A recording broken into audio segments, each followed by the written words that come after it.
भाई यहाँ के इंडियन रेस्टोरेंट में ना इंडियन कम आपको यहाँ के लोकल लोग ज्यादा दिखेंगे खाते हुए। देखो भाई साहब, ऐसी लैंड क्रूजर मैंने कभी ना इंडिया में नहीं देखी। इसकी शेप ना थोड़ी थोड़ी मतलब डिफेंडर स्टाइल की है, देखो है ना, ऐसा लग रहा है डिफेंडर हो, बट है भाई लैंड क्रूजर लिखा है ना वो रहा पीछे। भाई साहब देखो कितना मस्त रास्ता आ गया है। इस तरफ है पूरे पहाड़, स्ट्रेट हाईवे, और लेफ्ट में है भाई समुद्र। अब पता नहीं भाई, जिस दिन गाड़ी लौटाऊंगा उस दिन पता चलेगा चालान कटे है नहीं कटे है, क्या पंगा है। क्योंकि देखो पुलिस तो मुझे ये यहाँ पे कहीं भी नहीं दिखी, ना शहरों की रोड पे दिखी, ना हाईवे पे, ना एक्सप्रेस वे पे। लो जी लो, पहुंच चुके हैं। एंड भाई पेट्रोल पंप पे आते ही ऐसे भाई साहब होते हैं, ये लगवाते हैं। और यहाँ तो मशीन ही नहीं है भाई, देख लो। मशीन के बिना ही जापान में फ्यूल डलता है। ऐसा जादू, देख रहे हो, मस्त एकदम। अच्छा, तो इनकी गन में ही लिखा हुआ है, ये देखो स्क्रीन लगी हुई है नोजल में। भाई साहब कितनी एडवांस है यहाँ पे तो चीजें देखना। तो देखा जाए भाई जापान में ऑलमोस्ट सब चीजें महंगी है। रहना हो गया, खाना हो गया, पार्किंग हो गई, टोल टैक्स हो गया, और फ्यूल भी आप देख लो भाई। भाई साहब ये कहाँ पे है? एयरबीएनबी खेतों के बीच में, देखना आसपास तो ज्यादा बसावट दिख ही नहीं रही यहाँ पे। चलो जी चलो, गाड़ी अपनी सेट मतलब रेडी है, सामान वगैरह सारा रख दिया है। ये ले रखा था मैंने एयरबीएनबी ना यहाँ पर, जिसमें मैं 2-3 रातों से रुका हुआ था भाई। मस्त था एकदम। अपना कुकिंग वुकिंग भी खुद ही कर लेता था। चावल, राजमा राजमा तो नहीं, दाल और बाकी चीज़ें पड़ी थी, मैगी पड़ी थी, तो अच्छे से ना निकल गए। और सस्ता था यार, 3,000 रुपये से भी कम में पड़ा पर नाइट। तो मतलब जापान में 3,000 से कम में एक अपार्टमेंट मिलना थोड़ा मुश्किल चीज़ है, बट यहाँ इस शहर में मिल गया, क्योंकि ये इतना बड़ा ना शहर नहीं है।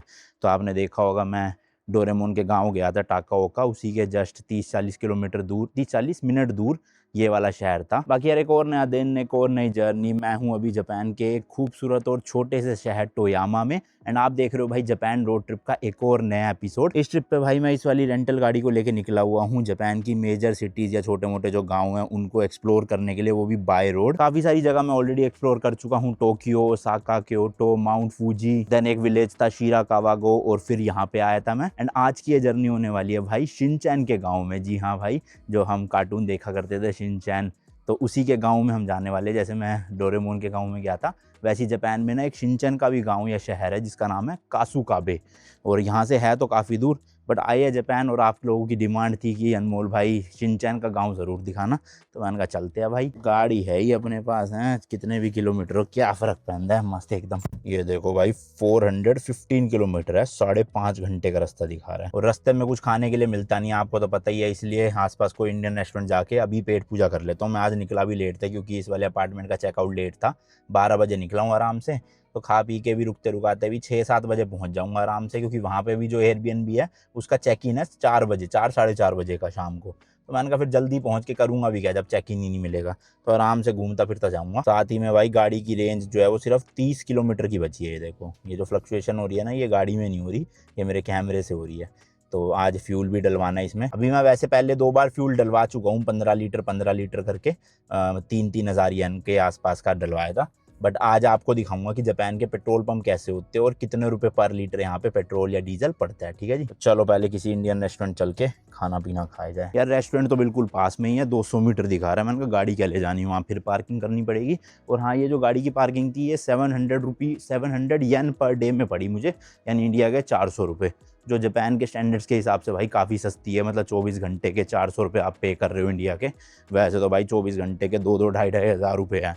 मैंने बताया ना, जितना छोटा शहर उतनी ही सस्ती चीज़ है। एंड ये प्रॉपर एक रेजिडेंशियल एरिया था, मतलब सारे ना घर ही है यहाँ पे, कहीं पे भी ऑफिस वगैरह नहीं है, तो काफ़ी शांत एरिया है। और मतलब 5-6 बजे के बाद तो भाई बिल्कुल ही सुनसान सा हो जाता है। हालांकि स्ट्रीट लाइट वगैरह जलती रहती है, क्योंकि रात को मैं उस दिन 11:30 बजे 7-Eleven नहीं, फैमिली मार्ट गया था शायद से, तो स्टोर तो ये खुले रहते हैं पूरी पूरी दिन रात।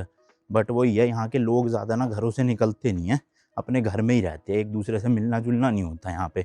इसलिए कहते हैं जो जापान के लोग हैं ना, काफ़ी लोनली लोग हैं, मतलब ज़्यादा बातचीत करते नहीं हैं चीज़ों में। अपने इंडिया में तो जैसे चलता रहता है चहल पहल गलियों में, या फिर सब्जी वाला आ जाता है कभी गली में, या फिर कोई पड़ोसी बात कर रहे होते हैं। यहाँ पे वो कल्चर नहीं है भाई। यहाँ सब लोग सुपरमार्केट जाते हैं सामान लेने, और अपने घर में ही रहना पसंद करते हैं, बार बार घूमते ही नहीं है ज़्यादा एक दूसरे के साथ। ये रहा भाई मेरे सामने रेस्टोरेंट, करी हाउस करके। भाई रेस्टोरेंट के पास आते ही ना बड़ी खुशबू सी आने लग जाती है, इंडियन मसालों की, मज़ेदार सी, अच्छा सा फील होता है पास आके ना रेस्टोरेंट के। तो भाई ये मेन्यू है, देख लो, कुछ कुछ चीज़ें इंग्लिश में भी लिखी है। मैंने तो वही पनीर ले लिया, बटर पनीर, और एक नान साथ में बस। यहाँ देखो स्पाइसी अगर आपको लेना हो ना भाई, तो इस तरह से होता है, ये सबसे कम स्पाइसी है, फिर ये और स्पाइसी, फिर ये ज़्यादा स्पाइसी, फिर ये ज़्यादा। तो यहाँ से जो है वो एक्स्ट्रा पैसे शुरू हो जाते हैं, 30 येन, 100 येन। फिर बहुत ही स्पाइसी चाहिए तो 200 येन पे करने पड़ेंगे आपको। देख रहे हो भाई, मिर्चें ज़्यादा लेने के लिए पैसे एक्स्ट्रा दो। भाई यहाँ के इंडियन रेस्टोरेंट में ना इंडियन खाना आपको यहाँ के लोकल लोग ज़्यादा दिखेंगे खाते हुए। देखो यहाँ के लोगों को इंडियन खाना बहुत पसंद है। वैसे तो वर्ल्ड वाइड ही जितने भी देश है भाई, सबके लोगों को इंडियन खाना बहुत पसंद आता है। स्पेशली ये लोग खाते हैं बटर चिकन या chicken tikka masala, non vegetarian होते हैं क्योंकि। तो मैं तो पनीर ले रहा हूँ या फिर चने ले लेता हूँ, 2 ही ऑप्शन होते हैं अपने पास। कल चने खाए थे, मैंने कहा आज पनीर खा लेते हैं ना। रोजी लोग खाना आ गया है मस्त अपना, होपफुली थोड़ा मीठा मीठा ना हो ये। बाकी प्याज व्याज ले लिया। नान यहाँ पे साइज़ सही है भाई, छोटा है। वहाँ पहले खाया था इतना बड़ा था, खाया ही नहीं जाता था। ये सही साइज़ है। तो टोटल भाई 1500 येन का बिल आया, 800 साढ़े 800 रुपये। और यहाँ पे ना ऑफ़र चल रहा था, नान फ्री थे, आप जितने मर्जी नान ले सकते हो एक सब्जी के साथ। तो मेनली तो सब्जी के ही पैसे लगे, और एक मैंने वो ली थी मैंगो लस्सी, उसके पैसे लगे। नान तो मेरे से एक में ही पेट भर गया, मेरी ज़्यादा है नहीं भाई डाइट इतनी। बट वो पूछ रहे थे कि नान फ्री है, अगर आपको चाहिए तो एक और ले सकते हो। मैंने कहा नहीं, रहने दो भाई, फालतू में क्यों लेके, वेस्ट ही होगा। बची हुई सब्जी पैक करवा ली, रात को काम आ जाएगी। अब चलते हैं भाई फटाफट से, 12:30 बज चुके हैं। पहले तो पेट्रोल पंप ढूंढता हूँ कोई और फ्यूल अप करवाऊँगा, क्योंकि अगर एक बार एक्सप्रेस वे पर चढ़ गया गलती से और फिर फ्यूल नहीं मिला तो बैंड बज जाएगी। इसलिए ये गलती नहीं करनी, पहले ही ना भरवा के लेकर चलूँगा। और काफ़ी लोग कह रहे थे कि एक्सप्रेस वे पे मत चढ़ा करो अनमोल भाई, नीचे से ले लिया करो। तो यार नीचे से ना बहुत फ़र्क आता है। अभी मैं दिखाऊंगा आपको, अगर मैं टोल अवॉइड करूँगा ना गूगल पे, तो देखना कितने घंटों का फ़र्क आ जाएगा। तो देखो, अगर मैं एक्सप्रेस वे और हाईवे लेकर जाता हूँ, मतलब जहाँ पे टोल टैक्स लगेगा, तो 415 किलोमीटर दिखा रहा है, 5.5 घंटे। एंड टोल कितना लगेगा, 8750 यानी मोटा मोटा आप लगा लो 5000 रुपये इंडिया के। कितने, 400 किलोमीटर के लिए।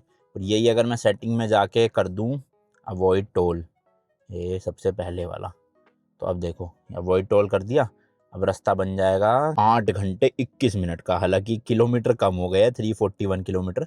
बट ये भाई अंदर अंदर से ना ऐसे गांव शहरों में से निकाल के ले जाएगा, और लगभग 3 घंटे ज़्यादा लगेंगे अगर मैं अवॉइड करता हूँ टोल। पहले पूरा ये वाला रूट था, अब ये यहाँ से ले जाएगा नीचे से। तो अगर देख लो भाई, 3 घंटे की वैल्यू 5000 रुपये लग रही है। मतलब आपके 5000 रुपये बच जाएंगे अगर 3 घंटे एक्स्ट्रा गाड़ी चला लोगे। अब मेरे या कमर में दिक्कत भाई, 2 लोग होते चलाने वाले तो शायद मैं चला भी लेता, कि आधा मेरे को चलाना आधा किसी और को। बट मैं कोशिश यही करता हूँ कि गाड़ी कम ही चलानी पड़े, वरना जो स्लिप डिस्क की दिक्कत है वो ज़्यादा बढ़ जाती है। तो इसलिए मैं चूज़ नहीं कर रहा ये अवॉइड टोल वाले। नो डाउट सिटी में से जाएंगे या गांव में से जाएंगे तो थोड़े नज़ारे अच्छे दिखेंगे। बट पता नहीं यार, मैं आज मतलब कल रात को सोच तो रहा था कि आज ये वाला रूट ले लेता हूँ, 8 साढ़े 8 घंटे वाला, मज़ा भी आएगा रास्ते में। बट फिर वही सोचा यार, पता चले 5000 रुपये बचाने के चक्कर में कमर की बैंड बजवा लूँ, उससे महंगा तो फिर MRI होता है कि 5000 यहाँ बचाए और 7-8 हज़ार MRI में लगा दिए जाके, और डॉक्टर फिजियोथेरेपी का अलग सीन।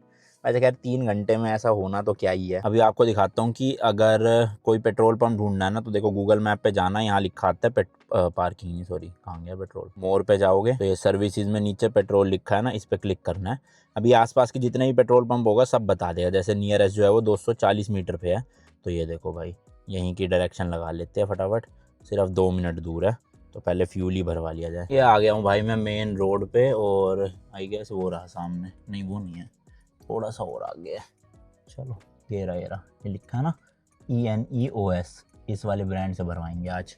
मुझे नहीं पता जापान में कौन सा बेस्ट ब्रांड है पेट्रोल के लिए, बट जो आ रहा है पास में मैं तो उसी से भरवा रहा हूँ। और सही बताऊँ, पहले जो मैंने 2 बार भरवाया ना, उसमें रेट ऐसा चेक भी नहीं करा मैंने, खुद जल्दबाजी में भरवा लिया। 3000 येन बोले उनको, उन्होंने 3000 का भर दिया इंडिया के, यानी 1800 या 2000 रुपये के आसपास।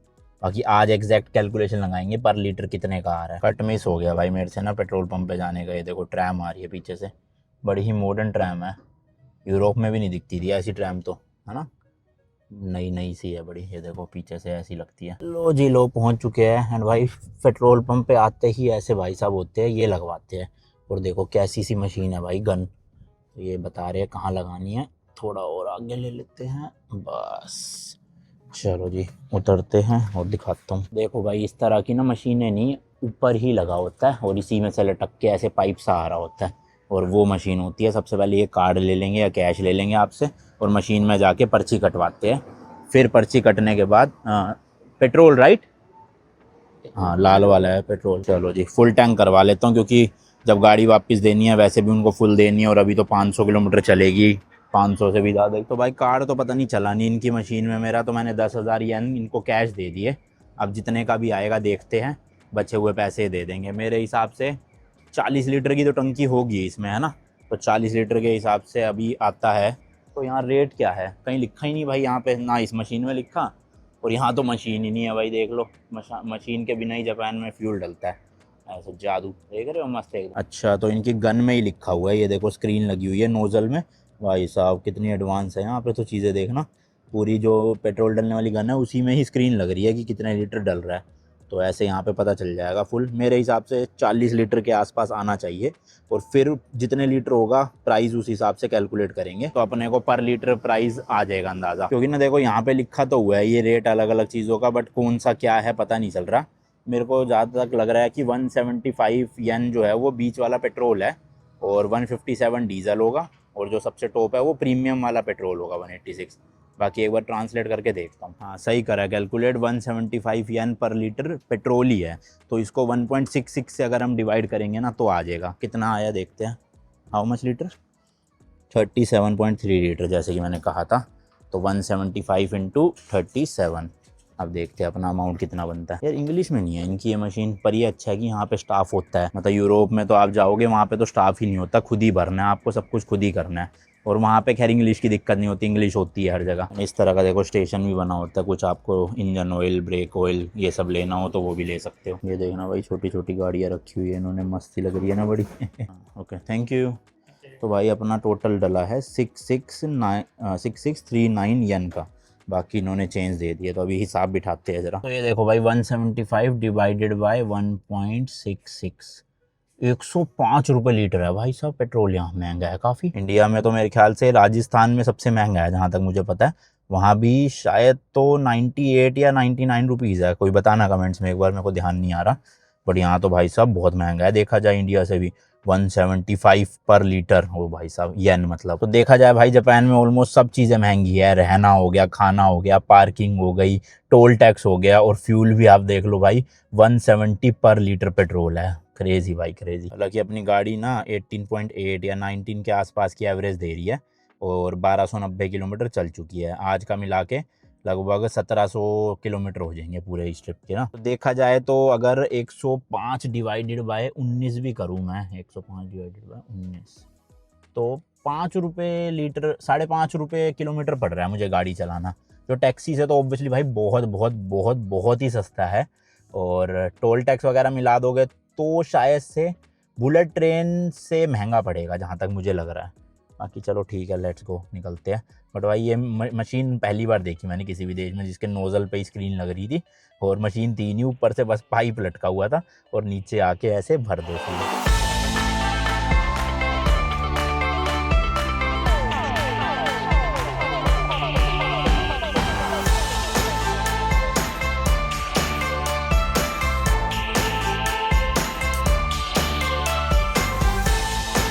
सब देखो कितना मस्त रास्ता आ गया है। इस तरफ है पूरे पहाड़, स्ट्रेट हाईवे, और लेफ्ट में है भाई समुद्र। वो देखो अभी ढंग से फिलहाल दिख नहीं रहा क्योंकि रोड कंस्ट्रक्शन की वजह से इधर उधर हो नहीं पा रहा मैं।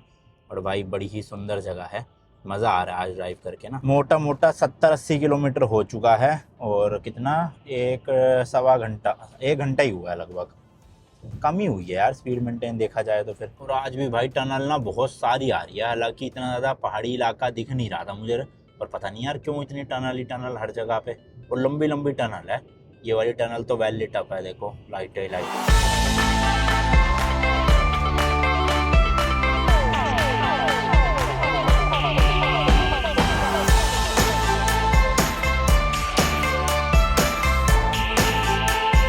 भाई ये वाला तो जो एक्सप्रेस वे है इसको हमने टाटा बाय बाय कर दिया है। ऑलमोस्ट 140 किलोमीटर का था ये, और अब शायद दूसरे एक्सप्रेस वे पे चढ़ूँगा मैं, तो इसका भी टोल टैक्स आएगा जहाँ तक मुझे लगता है। तो देखते हैं ये 140 किलोमीटर का कितना टोल बनेगा। फिर उसके बाद भी अभी 300 किलोमीटर के आसपास और बची है अपनी डेस्टिनेशन। तो बहुत ज़्यादा है भैया, बहुत ज़्यादा। तो ये 140 किलोमीटर नहीं, 108 या 110 किलोमीटर के आसपास हुआ है अभी पूरा डिस्टेंस आज का। तो देखते हैं टोल टैक्स आएगा तो पता चल जाएगा। तो भाई टोल टैक्स तो नहीं आया कोई भी, सीधा इसने ना दूसरे एक्सप्रेसवे से कनेक्ट कर दिया। मतलब हमने अभी तक एग्जिट लिया ही नहीं है, और ये एक्सप्रेसवे है अभी 82 किलोमीटर का। तो मतलब कि मोटा मोटा आप लगा लो 190 किलोमीटर टोटल हो जाएगा, फिर आएगा शायद, या ना भी आए, कुछ कह नहीं सकते भाई। सीधा कासू काबे जाके उतरे और एक ही बार में टोल देना पड़े पूरा, समझ रहे हो। यहाँ जापान में ना यूरोप जैसे वो ओपन में रेस्ट एरिया नहीं बने होते थे, जैसे लेफ्ट मुड़ते ही हल्का सा ग्राउंड सा होता था, वहाँ अपना गाड़ी या ट्रक जो भी होता था लगा के और रेस्ट कर सकते हो। यहाँ पे वो सब नहीं है, यहाँ पे प्रॉपर रेस्ट एरिया बने हुए हैं, जहाँ पे मतलब फ्यूल स्टेशन होता है, रेस्टोरेंट होते हैं, अपने इंडिया जैसे ही सेम। और ये वाले एरिया आते हैं भाई मिनिमम 30 से 40 किलोमीटर बाद। तो अगर किसी को बीच में रोकनी पड़ जाए इमरजेंसी में तो थोड़ी सी दिक्कत है भाई, क्योंकि अगर वो जो ओपन ग्राउंड वाले होते हैं ना वो हर 5-10 किलोमीटर बाद आते रहते हैं ऐसे, यहाँ पे नहीं यूरोप में, तो यहाँ पे नहीं है भाई, उसकी थोड़ी सी समस्या है। और ये शायद से स्पीड कैमरा लगे हुए हैं, अब पता नहीं भाई, जिस दिन गाड़ी लौटाऊंगा उस दिन पता चलेगा चालान कटे है नहीं कटे है, क्या पंगा है। क्योंकि देखो पुलिस तो मुझे यहाँ पे कहीं भी नहीं दिखी, ना शहरों की रोड पे दिखी, ना हाईवे पे, ना एक्सप्रेस वे पे, कहीं पे भी मैनुअली कोई खड़ा नहीं हुआ चेकिंग के लिए, या फिर बैरिकेड लगा रखे हो या चालान काट रहे हो। अब जो स्पीड का लिमिट है वो मेरे ख्याल से एक्सप्रेस वे पे 110-120 है, पर गूगल के अकॉर्डिंग 30 से 35 या 40 किलोमीटर ऊपर भी आप चलाओगे तो इतनी ज़्यादा दिक्कत होगी नहीं, मतलब चालान होगा नहीं। पता नहीं, अजीब बात है वैसे तो ये, पर गूगल पे लिखा है, तो इसका मतलब 150 तक भी चलाए तो कोई दिक्कत है नहीं। अब मैंने कई जगहों पे 125-30 तक भगाई है लास्ट, 130 के ऊपर तो मैं भी ज़्यादा नहीं चलाता भाई। तो अब 130 में चालान कटा है नहीं कटा कहीं पे, वो तो जब ही पता चलेगा जब मैं गाड़ी लौटाऊंगा, वही मेरे को सरप्राइज देंगे कि सरप्राइज ये लो चालान मैं कहूँगा नो मनी, फिर वो कहेंगे चलो जेल नहीं, इतना सब कुछ नहीं होने वाला, देखते हैं। क्योंकि ज़्यादातर देशों में जब आप गाड़ी रेंट पे लेते हो ना तो वहाँ पे एक सिक्योरिटी डिपॉजिट रखवाते हैं आपसे 1 लाख रुपए के आसपास, मतलब क्रेडिट कार्ड से ब्लॉक कर लेते हो अमाउंट। पर यहाँ जापान में नहीं भाई, इतना ट्रस्ट करते हैं लोग, यहाँ ना कोई सिक्योरिटी डिपॉजिट ली, ना कोई क्रेडिट कार्ड का ब्लॉक किया, गाड़ी दे दी बस पेमेंट लेके 11-12 हज़ार रुपये जो बन रही थी। तो इसलिए एंड में ही पता चलेगा भाई क्या सीन है, चलान वलान हुए या नहीं हुए। और ये जो ETC कार्ड लगा हुआ है ना ये वाला, ये इसकी तो पेमेंट करनी ही है भाई जाके वहाँ पर, ये जो लगा है आप देख रहे हो ना, ये बेसिकली यहाँ का फास्ट टैग है समझ लो, बस पोस्ट पेड है कि आप यूज़ पहले करो, पेमेंट बाद में करना जाते वक्त। अपने इंडिया में फास्ट टैग में उल्टा है कि पहले रिचार्ज करो फिर पे होता है ना, यहाँ थोड़ा सा अलग है भाई सी। तो इसका तो मुझे लग रहा है टोल टैक्स मिनिमम 50,000 या फिर 40,000 येन के आसपास तो बैठेगा ही बैठेगा। आज ही देख लो 9,000 येन तो आज के ही हो गए, और उस दिन भी लगे थे 11-12 हज़ार, तो 30-35 हज़ार येन तो होगा ही होगा 100%। वो इंडियन करेंसी में बने 20-25 हज़ार रुपये टोल टैक्स, तो वो तो भरना ही है वापसी देते वक्त, बस अब चालान का और पता चलेगा।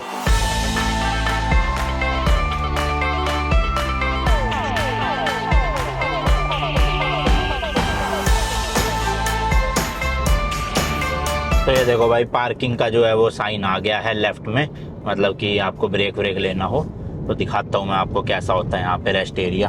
यहाँ पे फ्यूल स्टेशन नहीं है शायद से, क्योंकि बना नहीं हुआ फ्यूल का, तो नॉर्मल पार्किंग और रेस्टोरेंट वगैरह होगा बस यहाँ पे, जहाँ पे ऑब्वियसली इंडियन तो मिलेगा नहीं, ना ही वेजिटेरियन कुछ मिलता है। और EV चार्जिंग भी इन्होंने ना बना रखे है भाई एक्सप्रेस वे पे भी हर जगह। ये देखो भाई इस तरह की ये पार्किंग है तो अच्छी खासी बड़ी पार्किंग, बट वही है भाई कि रेस्टोरेंट वगैरह भी यहाँ पे मिल जाएगा आपको सब। वैसे मौसम तो ठंडा हुआ पड़ा है, 20 डिग्री है और हवा भी चल रही है ठंडी ठंडी। तो ये है देखो भाई रेस्टोरेंट टाइप का एरिया। वॉशरूम चलते हैं पहले, तो वॉशरूम आ रहा है। जैसे कि मैंने बताया हुआ भाई कि पूरे जापान में जितने भी पब्लिक वॉशरूम है ना काफ़ी साफ़ सुथरे होते हैं और फ्री होते हैं, पैसे नहीं देने पड़ते। यूरोप में तो भाई पेट्रोल पंप पे भी 1-1 यूरो देना पड़ता था, यानी 100 रुपये सिर्फ सुसु करने के। यहाँ पे वो पंगा नहीं है, चलो कम से कम। ये देखो भाई यहाँ भी लाइन से वेंडिंग मशीन लगी पड़ी है कितनी सारी। यहाँ पे मैं बता रहा हूँ ना सब चीज़ें भाई वेंडिंग मशीन पे ही ले लेते हैं लोग। ये देख लो, ओए होए होए होए होए भाई ख़त्म ही नहीं होके दे रही। ये देखो कॉफ़ी वॉफ़ी भी लेनी हो आपको, अरे मैगी क्रीमी कॉर्न ये भी मिलते हैं भाई सब यहाँ पे, क्या बात है। ये वाली देख लो, यहाँ पे पूरा कैफ़े ही है ये वेंडिंग मशीन के अंदर। एक आइसक्रीम ले लेते हैं चलो भाई, स्ट्रॉबेरी वाली मन कर गया। ये रहा बास्किन रॉबिन का है। ये देखो वो जापानीज़ मिठाई मिल रही है ग्रीन टी वाली ना, वहाँ मैंने खाई थी। यहाँ भी काफ़ी सारी टाइप की मिठाई है, ये देख लो इधर भी है कुछ तो मीठी मिठाई। चलो इसी का बिलिंग करवाता हूँ अभी। तो भाई सब 370 येन की आइसक्रीम है, यानी कि 200 रुपये की।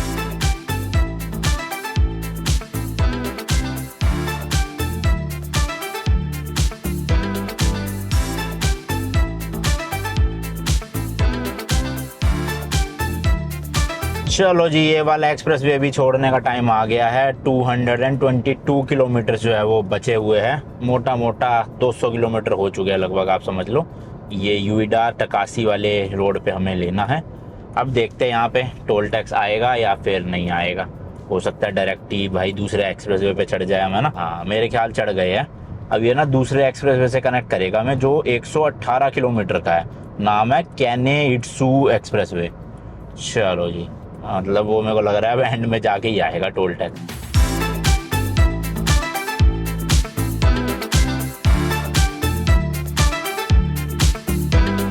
भाई ये ट्रक वाले तो मेरे को लग रहा है पूरे all over the world same ही होते हैं। देखो अब इनकी लेन है लेफ्ट वाली, फिर भी भाई राइट में चला रहे हैं स्लो स्लो। अब देखो बेचारे गाड़ी वाले को लेफ्ट से ओवरटेक करना पड़ेगा। कितनी गलत बात है ना ये। जबकि ट्रक वाले को भाई अगर वो इतनी स्लो चला रहा है 70 की स्पीड में, तो लेफ्ट लेन में चलाओ। राइट वाला जो ओवरटेकिंग लेन है उसको खाली छोड़ो भाई, बंदा ओवरटेक कर सके फास्ट स्पीड। अब इस ट्रक के चक्कर में ना मैं ओवरटेक कर पा रहा हूँ, ना वो साइड वाले भाई साहब कर पा रहे हैं, क्योंकि लेफ्ट से ओवरटेक करना लीगली सही नहीं है। तो और वैसे भी सेफ नहीं होता। अचानक से मान लो कोई लेफ्ट से ओवरटेक कर रहा हो, ट्रक वाले ने भी लेफ्ट कर दी, तो एक्सीडेंट होने के चांसेस है। बताओ क्या करे भाई। देखो मतलब यहाँ सब ट्रक वाले तो नहीं है, बट हाँ थोड़े बहुत फिर भी एग्जिस्ट करते हैं यहाँ पे, जो भाई लेफ्ट की जगह राइट लेन में चलाते हैं। भाई साहब ऐसी लैंड क्रूजर मैंने कभी ना इंडिया में नहीं देखी। इसकी शेप ना थोड़ी थोड़ी मतलब डिफेंडर स्टाइल की है। देखो है ना, ऐसा लग रहा है डिफेंडर हो, बट है भाई लैंड क्रूजर लिखा है ना। और पीछे नंबर भी मस्त है 1010। यहाँ जापान में ना भाई टोयोटा की इतनी गाड़ियाँ आती है, इतनी गाड़ियाँ आती है, मतलब बहुत सारी गाड़ी आती है। फॉर एग्जाम्पल मतलब देखो टोयोटा यहाँ का ब्रांड है, तो ऑब्वियसली यहाँ के लिए ज्यादा मॉडल ज्यादा वेरिएंट निकालेगा as compared to international market. अब जैसे महिंद्रा भी है, महिंद्रा की गाड़ियाँ इतनी सारी आती है इंडिया में, बट वो जो दूसरी कंट्रीज में देता है साउथ अफ्रीका या ऑस्ट्रेलिया में, अपने मेन प्रोडक्ट्स ही देता है। तो ऐसी टोयोटा का भी है। इंडिया में जो है वो टोयोटा कुछ कुछ ही गाड़ियाँ मिलती है, लेकिन यहाँ पे भाई एक से एक मॉडल है। वैसे मैंने अभी तक ना नाइट में एक बार भी ड्राइव करा नहीं है जापान में, बट भाई सही है। देखो बीच के जो इनके बैरिकेड है ना, चाइना की तरह इन्होंने भी पूरा घास फूस अच्छे से उगा रखी है, कि रात को सामने वाले की हेड बीम जो है मतलब हेडलाइट की लाइट हमारी आंखों में ना पड़े। तो अच्छी चीज है भाई, ऐसे ही होना चाहिए पार्टीशन ना, वरना तो आंखें चुंदी आ जाती है भाई साहब रात के टाइम पे गाड़ी चलाने में। और किसी ने आई बीम कर रखी होती है तो और बैंड बजती है। देखो वैसे तो ना एक्सप्रेसवेज का रास्ता बड़ा बोरिंग सा होता है, मतलब सीधा सीधा सड़क पे चलाते रहो।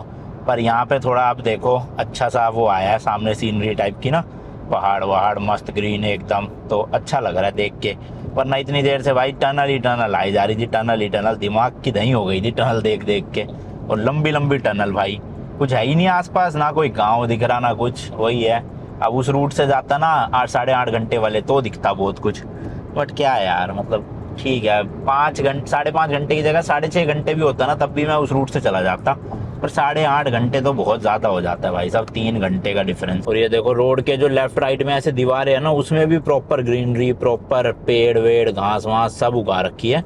तो ओवरऑल मतलब इंफ्रास्ट्रक्चर ना रोड वाइज तो अच्छा ही है, बट आसपास भी आपको प्रॉपर ऐसे नेचर का वाइब आती रहेगी, ग्रीनरी ग्रीनरी मजेदार सी। और अपनी अभी डेस्टिनेशन बची हुई है भाई 128 किलोमीटर्स की। टोक्यो है यहाँ से 124, तो बीच में कहीं रूट कटेगा, टोक्यो अलग चला जाता है और ये अलग चला जाता है कासुकाबे, क्योंकि टोक्यो से कासुकाबे है अराउंड 40 किलोमीटर आई गया, 35 या 40 किलोमीटर। तो टोक्यो के बहुत पास पहुंच जाएंगे हम आज। बट ये बिल्कुल ऐसे टोक्यो से हट के जगह है, ऐसे शांत वाली, मतलब टोक्यो जैसे शोर शराबा इतना वो है, लेकिन कासुकाबे में इतनी भीड़ नहीं है, इतने टूरिस्ट भी नहीं जाते, बहुत कम लोग जाते हैं, तो सही है। अभी फ़िलहाल ब्रेक लूँगा भाई कहीं पे, काफ़ी देर हो गया गाड़ी चलाते हुए, थोड़ा स्ट्रेचिंग कर लूँगा। राइट साइड में देखो भाई क्या मस्त नज़ारे हैं, कितने ऐसे वादियों के बीच में घर बने हुए थे छोटे छोटे, है ना। तो अभी 2 किलोमीटर आगे ही जो है वो रेस्ट एरिया आने वाला है, वहीं रुकूंगा भाई। आई नो आज का व्लॉग थोड़ा सा मतलब बोरिंग हो रहा होगा, क्योंकि आज कुछ खास है भी नहीं करने के लिए, क्या बताऊँ मैं। मतलब ये हाईवे, एक्सप्रेसवे, रास्ते, पेट्रोल पंप, स्टॉप, ये जो पार्किंग एरिया, यही सब दिखा सकता हूँ बस, क्योंकि और कुछ दिखाने लायक है भी नहीं। ये देखो इस तरह का बोर्ड लगा हुआ आता है, दिख रहा ना, पी करके, और चाय का गिलास बना हुआ है 1 किलोमीटर आगे जाके। चलो जी ये आ गया है यहाँ पे, और फ्यूल स्टेशन तो इधर भी नहीं है भाई।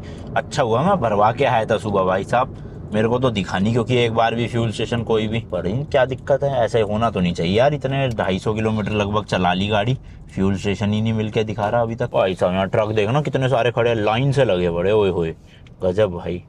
यहाँ लगाता हूँ गाड़ी, ये देखो भाई साहब लाइन से ट्रक लगे पड़े, और सबने ना पर्दे लगा रखे आगे, अंदर ही सो रहे होंगे अब रात के टाइम ना यहीं पे। और ये देखो ये पार्किंग बनी हुई है प्रॉपर हैंडीकैप लोगों के लिए अलग से। एंड सामने भाई सनसेट भी होने वाला है, आई गेस आधे पौने घंटे में या मैक्स 1 घंटे में हो ही जाएगा सनसेट। बस थोड़ी देर 5-10 मिनट यहाँ पे स्ट्रेचिंग करता हूँ और फिर निकलता हूँ। एंड भाई मच्छर देखना आज कितने मरे हैं, उस दिन तो हाईवे पे नहीं मरे थे, आज कुछ ज़्यादा ही है इस तरफ। ये देखो भाई साहब जरा जरा से पिद्दू से, और एक तो यहाँ तितली भी मरी हुई थी शायद से कहीं तो। हाँ ये देखो भाई यहाँ फंसी हुई है बेचारी तितली, मतलब अब तो मर चुकी है। खैर लेट्स गो भाई, निकला जाए फटाफट से, 1.5 घंटे का रास्ता है। अब शायद 1 गो में खींच दूंगा डायरेक्ट। और एयरबीएनबी जाके कुछ कुक करना पड़ेगा आज। दिन में एक बार बाहर खा ही लिया, वैसे तो कासुकाबे में भी होगा इंडियन रेस्टोरेंट, मैंने देखा नहीं पर होगा ज़रूर। पर ठीक है भाई, 2 टाइम बाहर का खाना थोड़ा सा वो है, तो घर पे ही वहाँ पे ही मतलब किचन है जहाँ मैंने एयरबीएनबी लिया, शेयर्ड किचन है, वहीं पे ही अपना चावल बना लूँगा और दाल बना लूँगा, साथ में अचार है ही आम का, मज़े से खा पी के सो जाएंगे।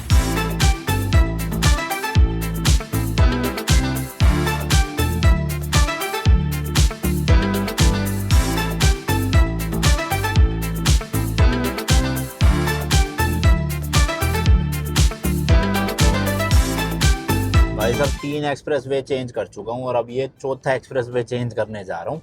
बट अच्छी बात यह है कि बार बार टोल नहीं देना पड़ रहा, एक ही साथ टोल एंड में होगा। अभी देखो कितना 50 कुछ किलोमीटर बचा हुआ है अपना, अराउंड 52 किलोमीटर। तो ये देखो अब ये नया एक्सप्रेस वे पे चढ़ेंगे, इसका नाम है can O express way. Mobile में तो यही लिखा है, लेकिन यहाँ पे लिखा है कुकी शिरा ओके, तो हुक्कू एक्सप्रेस वे। अब 27 किलोमीटर रहना है इस वाले पे, और बचा हुआ जो 23-24 किलोमीटर है वो फिर मेरे को लग रहा है सिटी के अंदर अंदर ही होगा, मतलब नॉर्मल हाईवे। ये भी वैसे तो लग हाईवे ही रहा है, बट गूगल मैप के अकॉर्डिंग एक्सप्रेस वे है भाई। 51 किलोमीटर टोटल बचा है और गूगल मैप पे दिखा रहा है 50 मिनट, बट मुझे लग रहा है मैं 40-45 मिनट में कर दूंगा। बट वैसे पता है जापान का गूगल मैप ना काफ़ी एक्यूरेट है, मतलब अगर ये 50 मिनट बता रहा है ना तो 50 मिनट ही लगते हैं। ये ट्रैफिक व्रैफिक अच्छे से कैलकुलेट कर देता है। इंडिया में या दूसरी कंट्रीज़ में ना आप टाइम काट सकते हो गूगल मैप का, कि 50 मिनट दिखा रहा है तो आप स्पीड में चला के 40 मिनट में पहुंच जाओगे। बट जापान में मैंने ये चीज़ एक्सपीरियंस करी नहीं, देखता हूँ आज 7:54 दिखा रहा है पहुंचने का टाइम। लेट्स सी 7:54 पे पहुंचूंगा या पहले।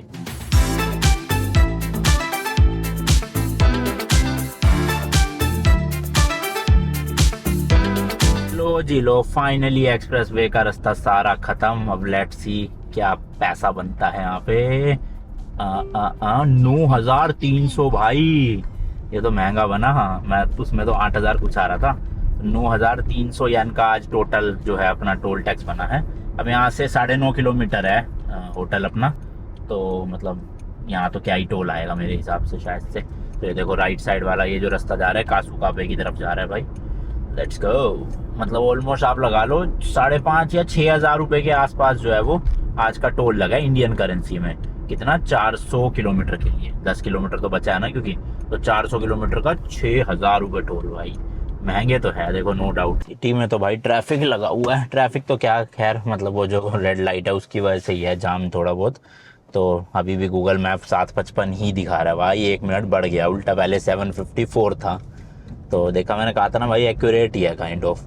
लेफ्ट में है अपने होंडा का शोरूम, और काफ़ी सही है यार यहाँ भी, मतलब अच्छी सिटी लग रही है। मुझे तो लगा छोटा सा गांव टाइप का होगा, बट गांव नहीं है भाई, ये तो सही है सिटी का। भाई साहब ये कहाँ पे है एयरबीएनबी, खेतों के बीच में, देखना आसपास तो ज़्यादा बसावट दिख ही नहीं रही यहाँ पे, खेत ही खेत है बस। चलो यहाँ तो लग रहा है भाई घर है काफ़ी सारे, बट वही हो तो जाता है सुनसान, क्योंकि लोग निकलते नहीं है घरों से बाहर ना ज़्यादा शाम के बाद।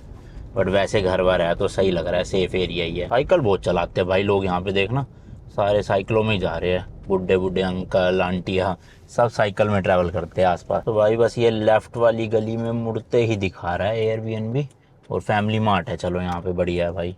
वैसे तो मेरे को आज ही रुकना है, कल तो मैं शाम को निकल ही जाऊँगा, तो इतनी कोई दिक्कत की बात है नहीं। कल मेरे को टोक्यो ही जाना है, क्योंकि रात को ना कल दिन भर घूम के अपना शाम के टाइम टोक्यो निकल लेंगे। अब घर है बस 60 मीटर से राइट होते ही, यही वाला होगा कट शायद से, लग तो यही रहा है भाई, बट ये तो पतली सी गली है काफ़ी। घर कौन सा है, घर पता नहीं भाई कौन सा है इनमें से, पूछता हूँ ओनर को करके। इनके पास ना पार्किंग भी है ही नहीं कि अपनी, तो फ्री ऑफ कॉस्ट है पार्किंग, तो पार्किंग के तो पैसे बच जाएंगे। यहाँ मैसेज डाला तो है उनको, देखो कौन आएगा, शायद कोई केयर टेकर है जो आएंगे यहाँ पे ना। और आज घर में और कोई है नहीं टूरिस्ट, तो मेरे को लग रहा है पूरा घर मेरे मेरे लिए ही होगा आज शायद। मुझे तो ना ये वाला घर लग रहा है, वैसे फोटोज़ में मैंने देखा ना एयरबीएनबी पे यही है। चलो जी चेक इन कर लिया है, जो ओनर थे वो समझा गए सब कुछ, और पूरे घर में आज मैं ही अकेला हूँ क्योंकि और कोई टूरिस्ट है ही नहीं, तो समझ लो ये पूरा घर आज के लिए मेरा है। तो ये जी एंट्रेंस है घर की, ये शू रैक वगैरह, वही जूते उतारने पड़ते हैं अंदर, ये चप्पल पहनो। फिर इधर जाते ही ये है पूरा बाथरूम, वॉशिंग मशीन है, शायद कपड़े धो लूँगा मैं रात में, पर ड्रायर पता नहीं यार इसमें होगा। और ये नहाने का बाथटब वगैरह देख रहे हो भाई, पूरा मॉड्यूलर है बाथरूम भी। ये साथ में भाई टॉयलेट है अलग से, ये देख सकते हो, वही ऑटोमेटिक वाली मशीन। देन इधर जाएंगे तो लेफ्ट में यहाँ पर किचन है, बर्नर है भाई साहब, तो आराम से कुकिंग हो जाएगी। चलो बढ़िया, अपनी माइक्रोवेव भी है, राइस वाला भी है, और ये सिंक है, और बर्तन वर्तन भी इन्होंने सारे दे रखे हैं यहाँ। ये मस्त एकदम नया ही है बिल्कुल, अभी ना घर ये मेरे को लग रहा है रिसेंटली बना है, और इन्होंने एयरबीएनबी पे चढ़ा दिया। फ्रिज दे रखा है, ये लिविंग रूम है भाई, टीवी लगा हुआ है, एसी लगा हुआ है, सोफ़ा लगा हुआ है। अब बेडरूम दिखा देता हूँ, नीचे एक बेडरूम है, ऊपर भी है बेडरूम, बट ऑब्वियसली जब मैं अकेले ही हूँ तो ऊपर की ज़रूरत पड़ेगी नहीं। ये बेडरूम है भाई, नीचे वाले गद्दे लगे हुए हैं, फुटोन बोलते हैं जिसे, और 2 बेड लगे हुए हैं आराम से, तौलिया वोलिया दे रखा है।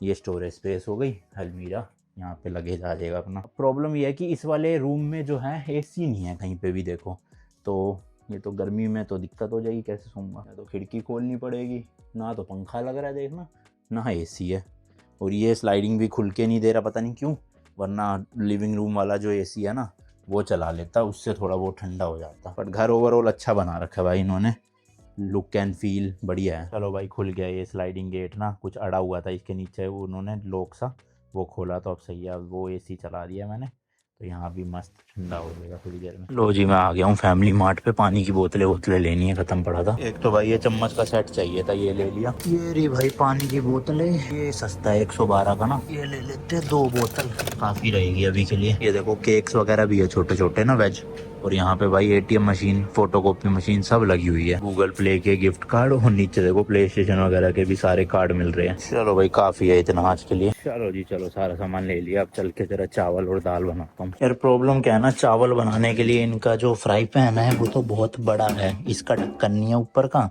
और ये बड़ा अजीब सा, इसमें तो मेरे से बनेंगे नहीं। और राइस कुकर कुछ समझ नहीं आ रहा, ट्रांसलेट करके भी देख लिया भाई जैपनीज़ में, कहीं एक ही पैकेट है चावल का, वो भी ख़राब हो जाए तो खाली पेट सोना पड़ेगा, तो क्या करूं समझ नहीं आ रहा भाई। किसी तरह सीख साख के ना यूट्यूब से कर तो दिया, इसमें मैंने डाल दिया चावल, अब होपफुली बन जाए। ये देखो ऐसा ऐसा कुछ स्टार्ट तो हो गया, लेट्स सी। गैस देखो भाई कैसी है, यहाँ से ऑन होती है, इसको दबाए रखूँगा, ये जल गई है ना मस्त, और यहीं से ही दबाऊँगा बंद हो जाएगी। सही है भाई ये चीज़ तो। चलो जी दाल बना ली जाए, पता नहीं भाई ये खुद से बंद होगा या मुझे बंद करना है, ऐसा लग रहा है जल वल ना जाए चावल फालतू में। बाकी दाल अपनी गर्मा गर्म रेडी हो गई है, येलो वाली, साथ में आम का अचार। भाई दूसरे देश में अचार मिल जाए ना तो मसाला सा मस्त मजा आ जाता है। क्या है भाई, ये तो कई देर से चला रखा है, कुछ भी हुआ ही नहीं अभी तक, देखना यार धुआं तो आने लग गया है, देखो मतलब काम तो कर रहा है ये, है ना। अब इतनी देर हो गई यार, 10 मिनट तो ऑलरेडी हो चुके हैं, कितनी देर में बनेगा ऐसे ही। मैंने ये तो सुना था कि राइस कुकर थोड़े स्लो होते हैं, टाइम लगाते हैं, बट इतना क्या भाई, अभी तो 10 मिनट में कुछ पानी ही नहीं सूखा, ऊपर से भूख और लग रही है मेरे को तो बड़ी तेज। ये सोफा भी भाई सब रिक्लाइनर है, ये देखो देख रहे हो भाई साहब, मस्त रिक्लाइन जैसे मेरे थिएटर में हो जाता है ना, वैसे ही है। आराम से बैठ के सामने टीवी देख सकते हैं, बट इनके जापानीज टीवी चैनल्स तो क्या ही समझ आएंगे मुझे। तो अब इसमें टाइम लिखा आने लग गया है, शायद 9 मिनट बचे हैं, थोड़ा सा देखते हैं खोल के। हाँ भाई हाँ, बन गए, मज़ेदार से लग रहे हैं। बंद कर दो, अच्छे से होने देते हैं 9 मिनट और। टोटल 22 मिनट हो चुके हैं, 9 मिनट और, तो मतलब 30 मिनट में लगभग जो है चावल बनते हैं इसमें। ठीक है, मैंने सुना है कि राइस कुकर में बड़े अच्छे से खिले खिले से चावल बनते हैं, लेट्स सी बाकी।